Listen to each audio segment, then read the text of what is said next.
Hey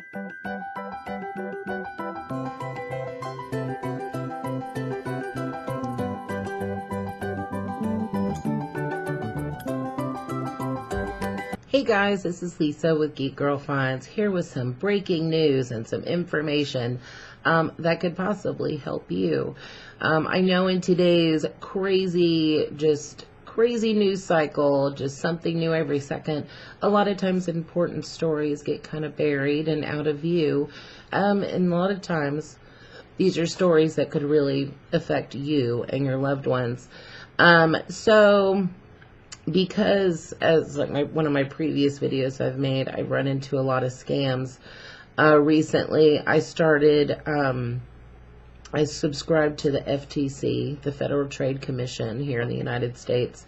I subscribed to their website to get updates about scams and, just weird things going on, things that, we need to know. Now, all of this has been in the news. This isn't, information you can only get if you subscribe to them. For emails, but what's been going on lately? Oh, before I get started, while you're here, while I have your attention, please do not forget to subscribe. Please give this video a like and ring that notification bell so you don't miss future videos. We have a little something for everyone here. But anyways, I'll go ahead and get started. So what they're talking about today is, just last week, as a lot of us know, the FTC and others reached a settlement with Equifax about its September 2017 data breach. It exposed a lot of personal information for over 147 million people. Y'all might have gotten emails about this, but we were told to go to a certain link and where you can find out if your information was affected by this data breach and how to file a claim with Equifax, with the company in charge of the claims process. So apparently the response has been overwhelming to the settlement, and that's great. Why is my phone ringing? Hold on. So yes, the response has been overwhelming, and that's a good thing. But if they're saying apparently there's a downside to this unexpected number of claims. So what it is if you find out that sadly you've been affected, you have options. Once you find out, you can, if you tell them that you already have credit monitoring, which most of us do, you can claim up to $125 instead, or you can you can ask for credit monitoring services from them, which can be pricey, but there are free ones out there. But apparently, I guess the pot of money that pays for the settlement was only 31 million, which I thought it was a little bit more than that. And so that's the part that pays for the cash part. So I think what's going to happen is a lot of people are going to be getting less than the $125. But to be fair, I'm sorry, if your information was affected, exposed, I really think it should be more than $125. I think it should be more money plus free credit monitoring, to be honest with you. If these people are being willy-nilly with our information, I feel like they should be held more accountable. These big businesses make more than enough money per year. And I would think they'd make more than enough money to keep us protected, but apparently you can infiltrate anything these days. So what they're saying here is if you haven't submitted your claim yet, think about opting for the free credit monitoring instead.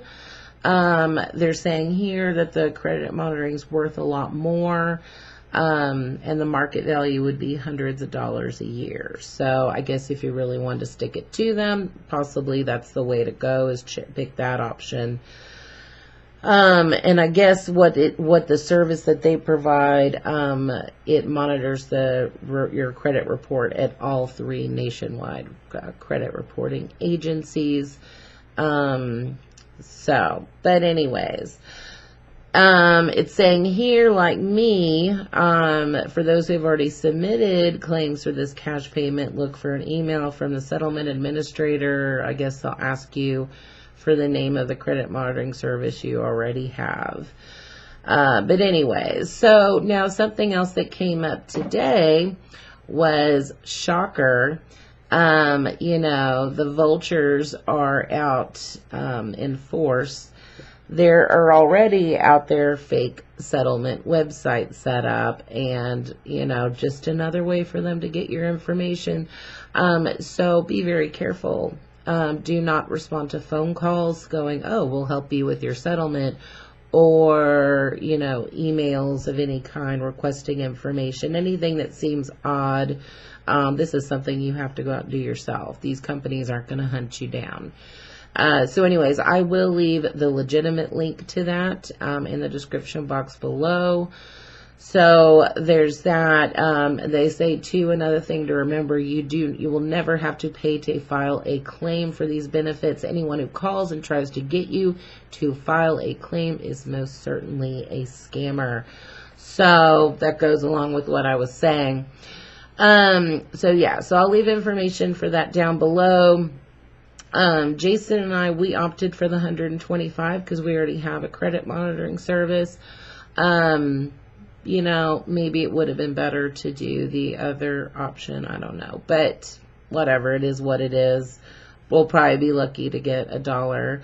I mean, luckily for me personally, my credit's already garbage. So if someone could do something better with it, more power to them. Now I would prefer it not to be any more screwed up than it is. So there's that, but I really feel for the people that got affected terribly, and, bad things were done in their name with their identity or their credit or anything like that. And can you imagine the stress and time and, oh my God, the tears, just trying to sift through all of that and get it fixed. I mean, it's just hard.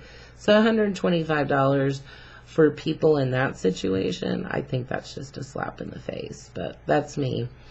And then we found out, what was it, yesterday, or the day before, there was the Capital One data breach. So I hope you have that credit monitoring service, because it's time to check your credit report. So apparently, this came out 1 week after the Equifax agreement, and the Capital One breach 100 million people in the U.S. and 6 million in Canada. Canada friends, be paying attention. They were affected. Most of the stolen information came from the credit card applications of consumers and small businesses. The information included names, dates of birth, addresses, phone numbers, and more, all from applications filed between 2005 and early 2019. For people who are actual credit card holders, the stolen information included credit scores, credit balances, payment history, contact information, and some transaction data.